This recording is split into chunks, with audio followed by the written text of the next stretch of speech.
ज्यांनी आता आपल्या सर्वांना मार्गदर्शन केलं दिसतं की अविनाशभाई, आमचे महामंत्री बजरंगभाई,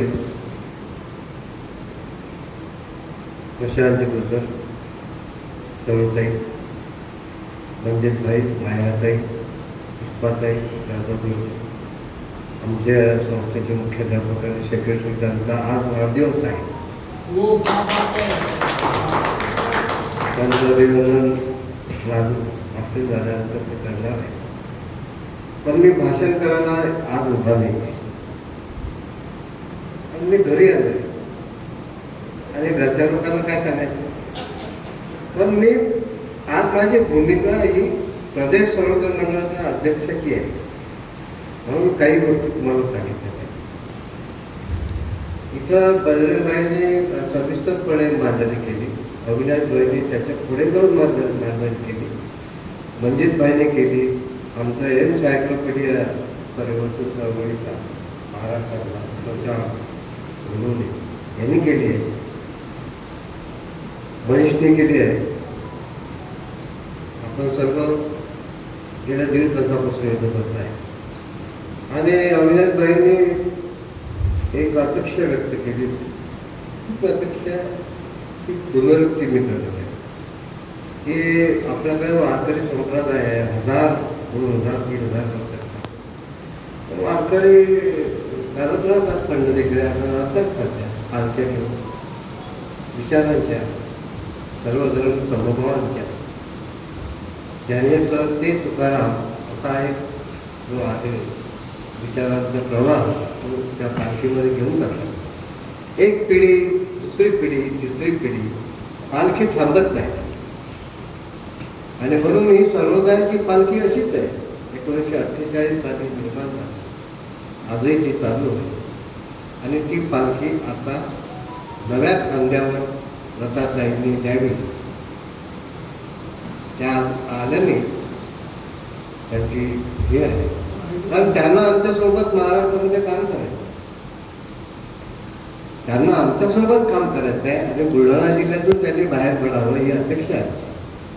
आणि गेल्या 25-30 वर्षापासून बुलढाणा जिल्ह्यातच ते अडकून आहेत, नोकरीच्या निमित्ताने, नंतर बुलढाणा जिल्हा सर्वधर्माच्या अध्यक्षाच्या निमित्ताने. पण आता ही धुरा दुसऱ्याच्या खांद्यावर दिली पाहिजे आणि त्यांनी आमच्यासोबत काम केलं. स्त्रियांपर्यंत जाण्यासाठी, कारण माझी अपेक्षा आहे की लताताईंनी महाराष्ट्रातल्या गांधी विनोबांच्या विचारांच्या स्त्रियांचं नेतृत्व करावं. आणि त्यासाठी त्यांना वेळ पाहिजे, वेळ पाहिजे. तो बुलढाणा जिल्ह्याच्या बाहेर पडावं लागेल, देऊळगाव राज्याच्या बाहेर पडावं लागेल. आणि म्हणून मग ही जी पालखी आहे ती दुसऱ्याच्या खांद्यावर त्यांनी ठेवली. आणि या संबंधीचा निर्णय त्यांच्यासोबत रणजितभाईंनी आणि अशोक तायडेंनी करावा आणि सक्षम नेतृत्व या जिल्ह्याला द्यावं. महिलांचे द्यावं, किसान सेलचे द्यावं आणि युवा सेलचे द्यावं, जेणेकरून याच सभागृहामध्ये फार मोठी स्त्रियांची कॉन्फरन्स लताताईंनी केली गेल्या वर्षी. म्हणून त्या काम करू शकतात, त्याचा मला विश्वास आहे. मुद्दा असा आहे, गांधींच्या विचार अविनाशभाईंनी येथे सांगितला, बजरंगभाईंनी सांगितलं. इथं तर गांधी 2 वेळा येते, यांनी इथं चरखा दिला. खादीचं महत्व इथं सांगण्याची आवश्यकता नाही.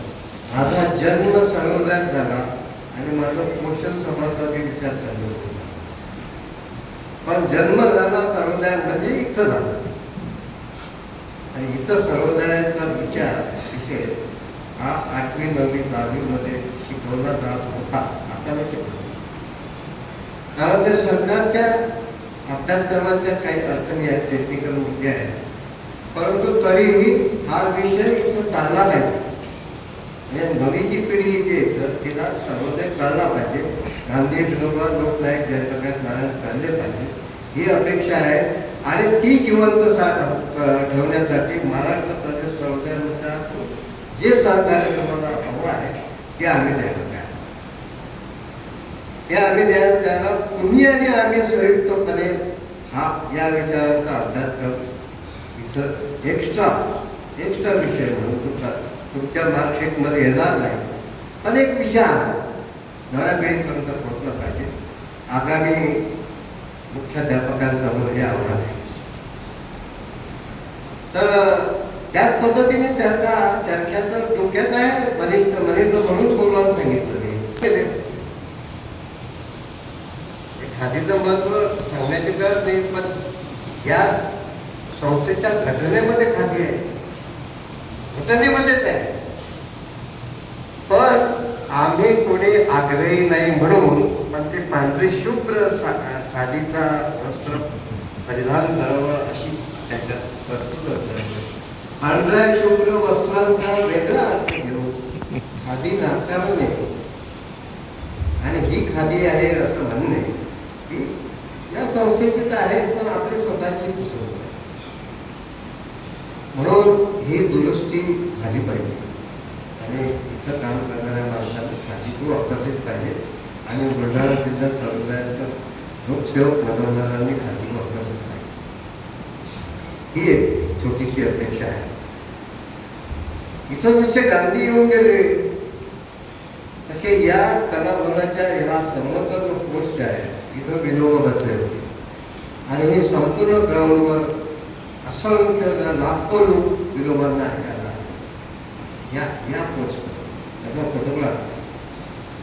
गांधी म्हणजे ज्या लोकांवर गांधींच्या विचारांचा प्रभाव पडला, म्हणजे आईन्स्टाईन असेल, मार्टिन ल्यूथर किंग असेल, नेल्सन मंडेला असेल, सरहद गांधी असतील, त्यांच्यापैकी सरहद गांधी एक आहे. आणि सरहद गांधी असे व्यक्ती होऊन गेले की या संस्थेत गेले. देशांचा तुरुंगवास भोगला, स्वातंत्र्यापूर्वी या देशात तुरुंगवास भोगला आणि स्वातंत्र्यानंतर पाकिस्तानमध्ये तुरुंगवास भोगला. पण तरी भारताविषयीचं प्रेम सरहद गांधींच्या मनातून कमी झालं नाही. जेव्हा राजीव गांधी पंतप्रधान होते तेव्हा सरहद गांधींना त्यांनी भारतरत्न हा किताब जाहीर केला आणि त्यांना निमंत्रण दिलं. अनायसे सरहद गांधींना प्रकृती भारतात दाखवायची होती असते म्हणून ते भारतरत्न हा किताब घ्यायला भारतात आले. त्यांच्याजवळ एक पोटली असायची, छोटीशी, जी आपली पिशवी म्हणतो, पोटली असायची आणि ती पोटली ते कोणाला द्यायची नाही, कोणाला दाखवायचे नाही.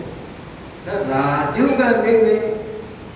गांधींच्या आधी इंदिरा गांधींनी त्या पोटलीत काय आहे हे बघण्याचा प्रयत्न केला. त्याने सांगितलं की इसमें जो है मैं दूंगा नहीं, आपको मैं नहीं देखूंगा. आपने देखने का आग्रह भी किया. नंतर राजीव गांधी चाचा जी आपको तो पोटली दिखानी ही पड़ेगी. ठीक है बोले, तेरी माता जी ने नहीं देखी, मुझे मैं दिखाता हूँ. आणि राजीव गांधींनी त्यांची भेटली. त्याच्यावरती भारतातल्या जमिनीवरची माती राजीव गांधी लढले. हे प्रेम होतं सरहद गांधींचं. हा गांधींचा प्रभाव आहे. आईन्स्टाईन सारख्या माणसाने गुरुजी असं म्हटलं होतं की हाडा माणसाचा चालता बोलता पुतळा या देशामध्ये जन्माला आला होता, याच्यात कोणी विश्वासही ठेवला. एवढं मोठं वैज्ञानिक आईन्स्टाईन असं म्हणणं खरं झालंय. खूप मोठे वैज्ञानिक जे असतात ना ते थोडेसे लहानही असतात विचाराने. त्यांच्या घरामध्ये चुकाला ते कोंडून घ्यायचे आईन्स्टाईन आणि मांजर आणि मांजरचं पिलू सोबत असायचं. आता त्यांना बाहेर जायचं म्हणून भिंतीला चित्र काढलं होते आईन्स्टाईन मांजरीसाठी. पण मग मांजरीसाठी मोठं चित्र काढावं लागतं. त्याच्यातून मांजर ते पिल्लूही देत ना, पण पिल्लासाठी वेगळं चित्र केलं जातं.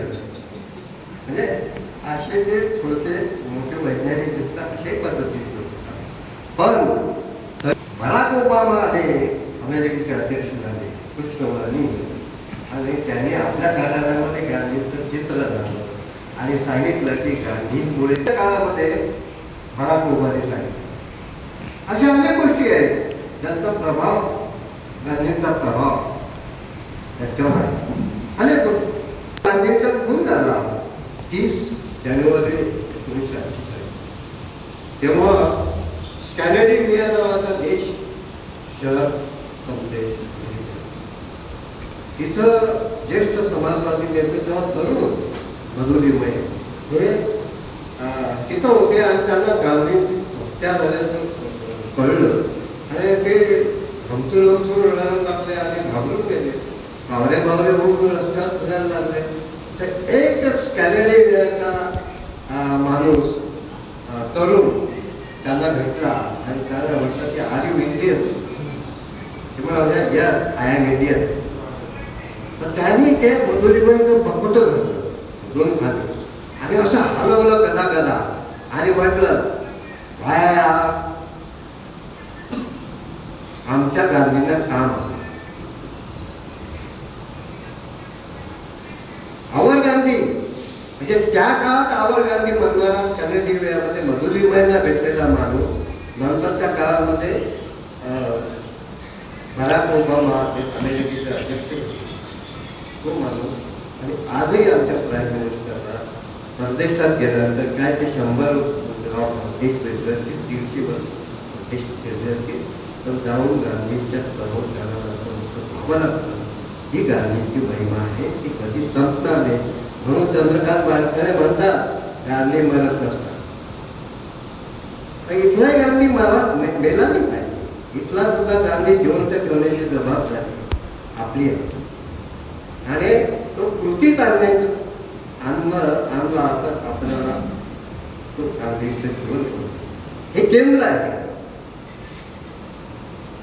म्हणजे जसं काही लाईट हाऊस असतं जहाजांना मार्गदर्शन करतात समुद्राच्या काठावर, तसं हे लाईट हाऊस आहे. आणि दुसरं अशाच पद्धतीचं लाईट हाऊस हे सराईमध्ये उभं राहिलेलं आहे. आणि हे दोन्ही लाईट हाऊस आता बुलढाणा जिल्ह्याला प्रकाशमय करतील आणि नवा प्रवाह या जिल्ह्यामध्ये उभा करतील एवढीच अपेक्षा करतो आणि संपूर्ण नमस्कार. थोड्याआधी अध्यक्षीय भाषण म्हणून